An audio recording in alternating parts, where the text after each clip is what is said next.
Assalamualaikum warahmatullahi wabarakatuh. Perkenalkan, nama saya Muhammad Edward.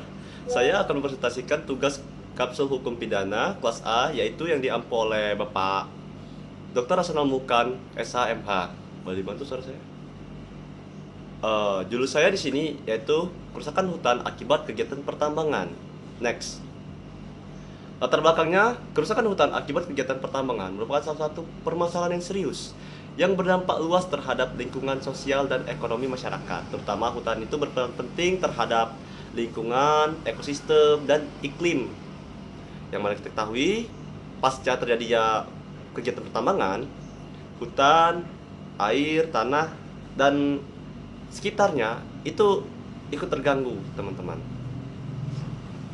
Banyak juga ekosistem seperti satwa yang ada di hutan karena pembukaan lahan pertambangan menjadi terganggu. Dari sudut pandang hukum pidana, kerusakan hutan akibat pertambangan menimbulkan tanggung jawab hukum bagi pihak-pihak yang terlibat, baik secara individu maupun korporasi. Ya, beberapa teman kita sudah mengerti arti korporasi, yaitu yang dilakukan secara bersamaan oleh suatu kelompok. Negara melalui peraturan perundang-undangan memiliki kewajiban untuk menegakkan hukum dan memberikan sanksi kepada pelaku yang lalai atau dengan sengaja merusak lingkungan. Oleh karena itu, penting bagi kita untuk mengkaji lebih dalam mengenai penerapan hukum pidana terhadap tindak pidana lingkungan dalam kegiatan pertambangan guna mewujudkan keadilan dan keberlanjutan pengelolaan sumber daya alam di Indonesia. Selanjutnya satunya.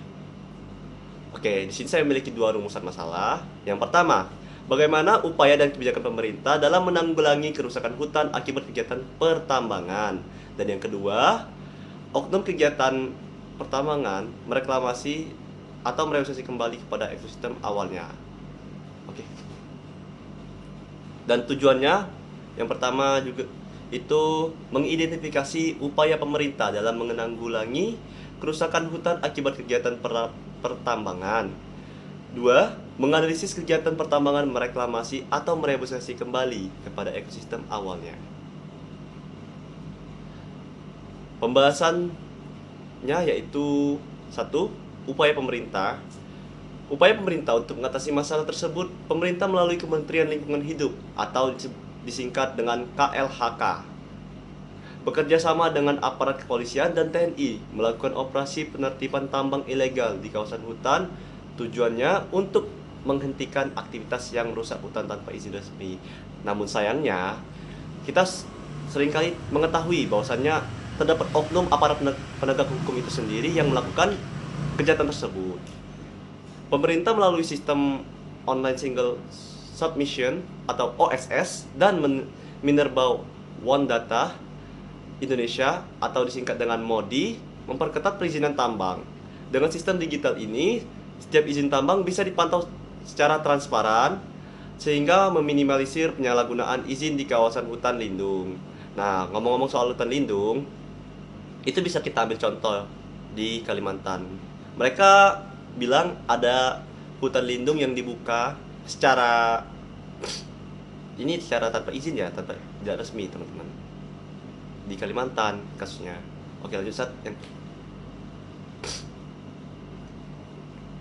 Beberapa kebijakan dari pemerintah, yaitu satu, Undang-Undang Nomor 41 Tahun 1999 tentang Kehutanan menegaskan bahwasannya kawasan hutan memiliki fungsi lindung, konservasi, dan produksi kegiatan pertambangan di kawasan hutan hanya diperbolehkan dengan izin pinjam pakai dan harus menjamin pemulihan fungsi hutan kembali.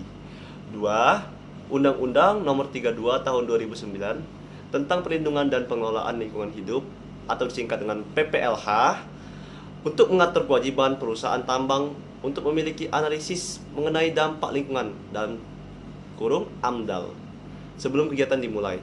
Ketiga, Peraturan Pemerintah Nomor 23 Tahun 2021 tentang penyelenggaraan kehutanan mempertegas perlindungan terhadap hutan lindung dan konservasi serta memberikan sanksi bagi pelanggar izin lingkungan. Di sini ada banyak kebijakan pemerintah, tetapi saya hanya mencantumkan 3 dari jumlah keseluruhan. Baik, selanjutnya. Tadi yang rumusan masalah kedua yaitu apakah pasca kegiatan pertambangan, mereklamasi dan mereboisasi hutan dalam pertambangan. Menurut peraturan, setiap perusahaan tambang diwajibkan mereklamasi dan mereboisasi hutan kembali setelah kegiatan pertambangan. Ini diatur di dalam Undang-Undang Nomor 3 Tahun 2020 tentang Pertambangan Mineral dan Batu Bara serta Peraturan Pemerintah Nomor 78 Tahun 2010 tentang reklamasi pasca pertambangan.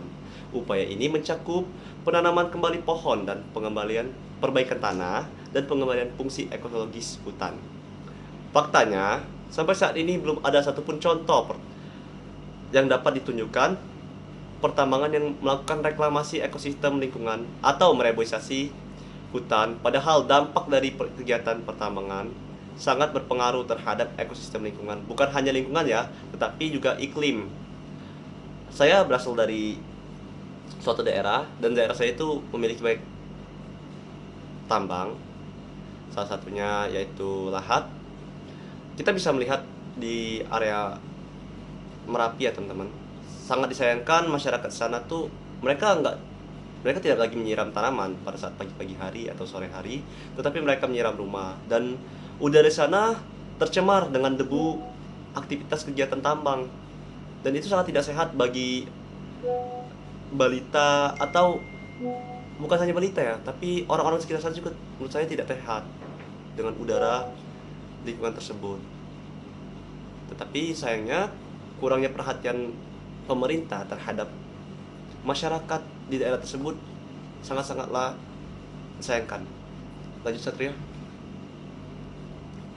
Oke, kesimpulan dari saya dari presentasi yang saya sampaikan tadi, yaitu dari hasil penelitian kerusakan hutan akibat kegiatan pertambangan merupakan salah satu permasalahan serius yang dihadapi Indonesia. Aktivitas pertambangan terutama yang dilakukan secara ilegal tanpa memperhatikan kaidah lingkungan menyebabkan deforestasi, pencemaran, dan kerusakan ekosistem hutan yang berdampak luas terhadap lingkungan dan masyarakat sekitar.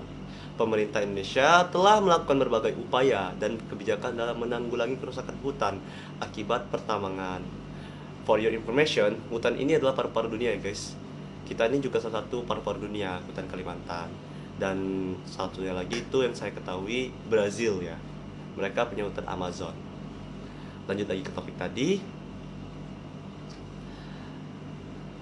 Kerusakan hutan akibat pertambangan seperti penegakan hukum terhadap pertambangan ilegal, pelaksanaan reklamasi dan rehabilitasi hutan bekas tambang, penerapan perizinan berbasis online, serta pelibatan masyarakat dan pemerintah daerah dalam pengawasan lingkungan. Selain itu, berbagai undang-undang dan peraturan dari pemerintah seperti Undang-Undang Nomor 41 Tahun 1999 tentang Kehutanan dan Undang-Undang Nomor 32 Tahun 2009 tentang Perlindungan dan Pengelolaan Lingkungan Hidup menjadi dasar hukum penting dalam menjaga kelestarian hutan di Indonesia.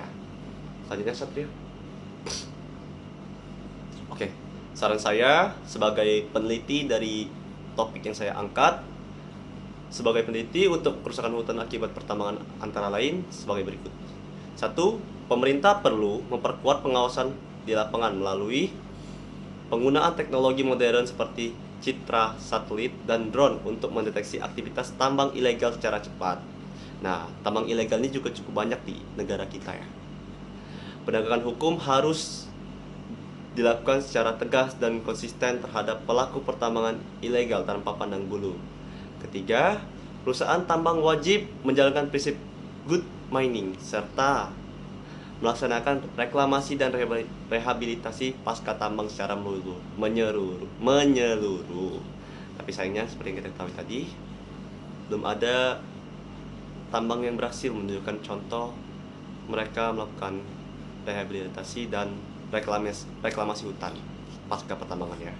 Dan keempat, masyarakat sekitar hutan perlu diberdayakan agar turut serta dalam menjaga dan mengawasi lingkungan melalui program pemberdayaan ekonomi berbasis kehutanan. Kelima, pendidikan dan sosialisasi lingkungan harus terus digencarkan untuk menumbuhkan kesadaran tentang pentingnya menjaga kelestarian hutan bagi generasi mendatang. Dan sekian dari saya, presentasi yang saya bawakan terhadap audiens sekalian. Saya ucapkan Terima kasih.